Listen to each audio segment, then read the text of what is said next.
Oke, shalom anak-anak sekalian. Shalom. Bagaimana kabarnya hari ini?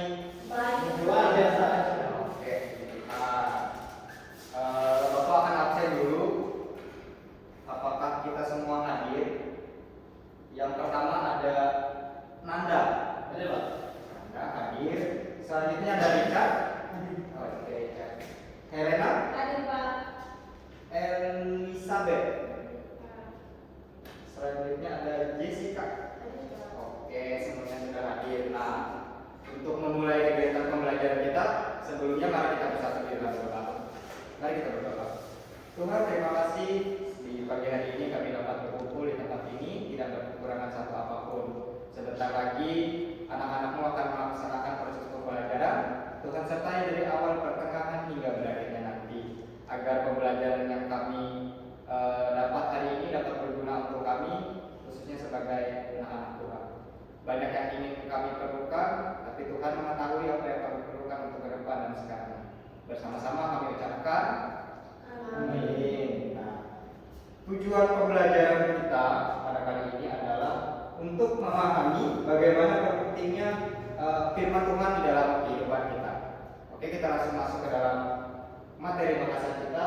Ini adalah judulnya Firman Tuhan Pelita bagi hidup kita.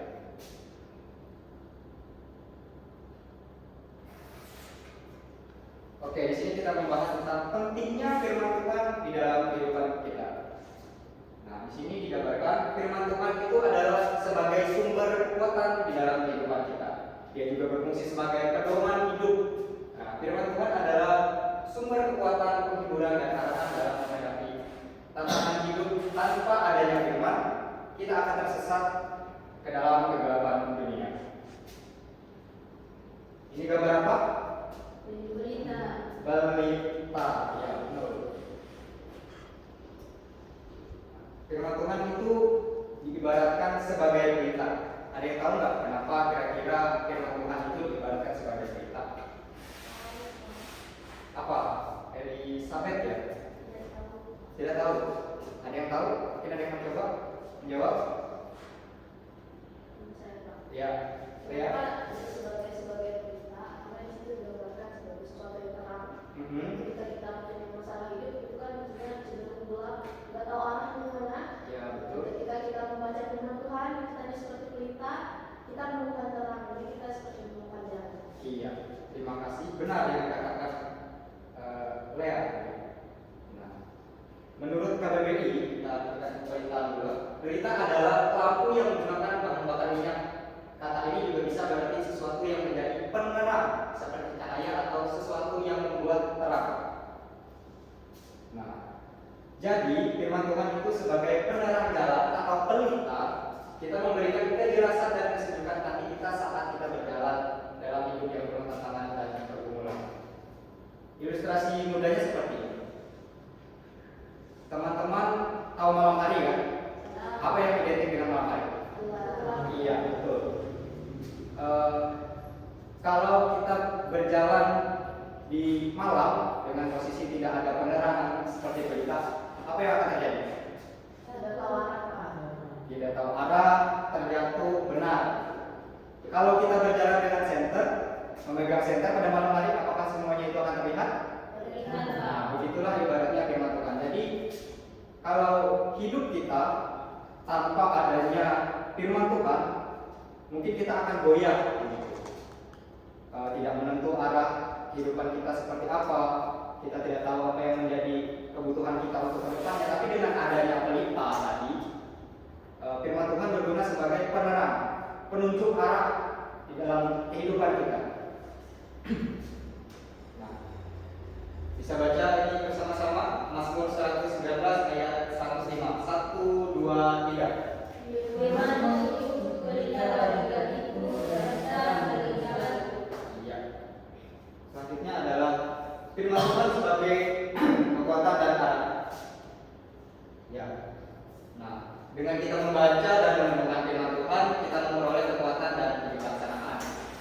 Firman Tuhan itu memberikan pencerahan dan panduan agar kita tidak mudah terjerumus ke dalam dosa dan kesalahan. Seperti pelita yang menerangi jalan gelap, firman Tuhan menerangi langkah kita.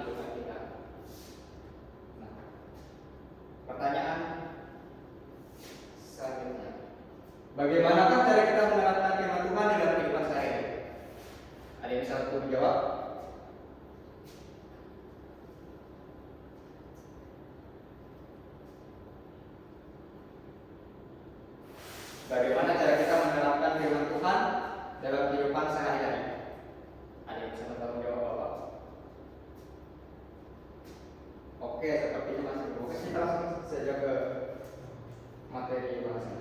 Nah, yang pertama, rajin membaca dan merenungkan firman Tuhan supaya kita selalu mengerti apa yang Tuhan kehendaki untuk kehidupan kita. Nah, di situ ada ayat kita yang mengatakan, tetapi carilah dahulu kerajaan Allah dan kebenarannya, maka semua itu akan ditambahkan kepadamu. Itu terdapat dalam Matius 6 ayat yang ke-33. Nah, dengan kita rajin membaca dan merenungkan firman Tuhan, jadi kita mengerti apa sih yang Tuhan mau di dalam kehidupan kita, apa sih yang Tuhan mau di kehidupan Elizabeth, Richard misalnya. Atau kadang kita sering merasa, pasti sering ya merasa dalam keadaan bergumul, mungkin berkelahi atau bingung mencari saya ke depannya mau jadi apa ya. Nah, coba kalau teman-teman merasakan saat itu, coba teman-teman bisa membuka Alkitab, mungkin buka secara random dan baca. Teman-teman bisa memahami mungkin apa yang menjadi kehendak Tuhan di dalam kehidupan teman-teman di dalam ayat Alkitab itu. Nah, yang selanjutnya adalah berdoa, minta Tuhan tolong menguatkan hati dan pikiran agar firman Tuhan bisa kita jalani dalam tindakan nyata. Ayat Alkitabnya, janganlah hendaknya kamu khawatir tentang apapun juga, tetapi nyatakanlah dalam segala hal keimananmu kepada Allah dalam doa dan permohonan dengan ucapan syukur. Yang ketiga, mengasihi sesama dan berlaku jujur serta sabar dengan ajaran firman Tuhan. Nah, kasih itu sabar, kasih itu murah hati, ia tidak cemburu. Nah, di sini ada suatu kutipan dari ayat Alkitab yang berkata, jangan takut untuk berlaku jujur karena Tuhan melindungi orang yang jujur. Nah, yang keempat selanjutnya, memilih untuk melakukan hal yang benar meski kadang sulit atau tidak populer, karena firman Tuhan menuntut kita ke jalan yang benar. Terkadang kalau kita berlaku jujur, pasti ada orang yang tidak suka terhadap kita. Benar? Nah, pasti ada orang yang mencoba menjatuhkan kita. Nah, selanjutnya, hidup berdoa dan bersyukur setiap hari agar terus terhubung dengan Tuhan melalui firman. Kadang kala kita sebagai manusia kurang bersyukur di dalam kehidupan kita. Kita sering mengeluh, contohnya, kenapa sih teman-teman saya bisa punya sesuatu yang baru, sepatu yang baru, mungkin kenapa saya enggak punya dan enggak punya uang untuk memberikan hal itu. Banyak pasti kita sering mengeluh tentang kehidupan kita, mungkin dari segi uang, materi dan lain sebagainya. Tetapi di sini ayat Alkitab menegaskan bahwa bersukacitalah senantiasa, tetaplah berdoa, mengucap syukur dalam segala hal, sebab itu yang dikehendaki Allah di dalam Kristus Yesus bagi kamu.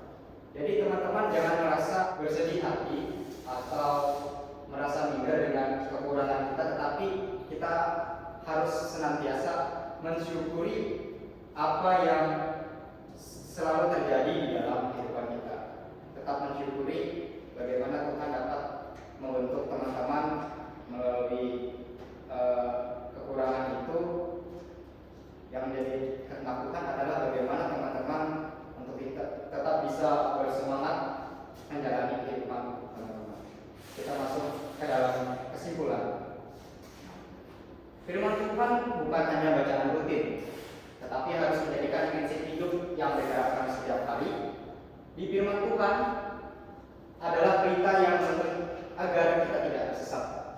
Dengan tekun membaca, merenungkan dan mengamalkan firman, iman kita kuat, hidup kita mempunyai arah yang jelas, dan kita mampu menjalankan apa yang menjadi kehendak Tuhan di dalam kehidupan kita.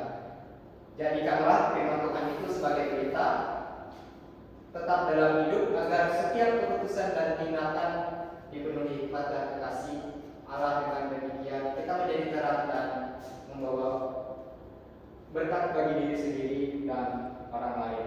Oke, pembahasan kita sampai di situ. kalian untuk di rumah adalah pertanyaan ini tadi. Bagaimana cara kita menerapkan firman Tuhan dalam kehidupan sehari-hari? Ini menjadi tugas rumah kalian. Jadi usahakan penjelasannya di luar dari PPT yang Bapak buat. Mungkin itu. Cut dulu. Oke, sekian Bapak rasa kelas kita pada hari ini. Bapak harap kalian dapat mengerti materi yang Bapak ajarkan tadi dan mengerjakan tugasnya dengan baik. Dan untuk mengakhiri kelas ini, mari kita berserah di dalam doa. Terima kasih Tuhan, kami anak-anak-Mu telah menyelesaikan materi pembelajaran kami pada hari ini, khususnya bagaimana kami memahami pentingnya firman Tuhan di dalam kehidupan kami. Sebentar lagi kami anak-anak-Mu akan kembali ke tempat kami masing-masing. Tuhan sertai dari awal pertengahan hingga akhir nanti perjalanan kami sampai dengan tempat tujuan kami, yaitu ke rumah. Baiklah doa dan permohonan kami. Haleluya. Amin.